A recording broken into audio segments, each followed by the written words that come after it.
ఎవరిని ఎప్పుడు ఎక్కడ ఎలా మడత పెట్టాలో మన సైన్యానికి బాగానే తెలుసు.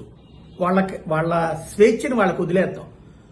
వెంటనే ఎందుకు బాంబు వేసేయలేదు, అటెందుకు కొట్టలేదు, ఇటెందుకు కొట్టలేదు అని చెప్పేసి మనం ఇక్కడ కూర్చుని మాట్లాడడం అంటే, క్రికెట్ చూస్తా వాడు అట్ట కొట్టుంటే బాగుండేది, ఇడట్ట బౌలేసి ఉంటే బాగుండేది, వాడు క్యాచ్ అట్టబట్టుంటే బాగుండేది అని చెప్పినట్టే ఉంటుంది. కాబట్టి వాళ్ళ స్వేచ్ఛ వాళ్ళకు వదిలేద్దాం. అయితే గత 24 గంటల్లో జరిగినటువంటి కార్యక్రమాల్లో చూసుకుంటే, ఒకటి నేవీ చాలా పెద్ద స్టేట్మెంట్, అంటే చిన్న ముక్కతో పెద్ద స్టేట్మెంట్.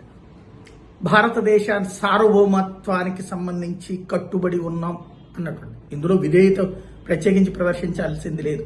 వాస్తవంగా ఇప్పటికే ఆర్మీ ఒక అటాక్ చేసింది ఇంతకుముందు POKలో, అలాగే దాని తర్వాత ఎయిర్ ఫోర్స్ ఒక అటాక్ చేసింది. ఈ దఫా నేవీ చేస్తుందా?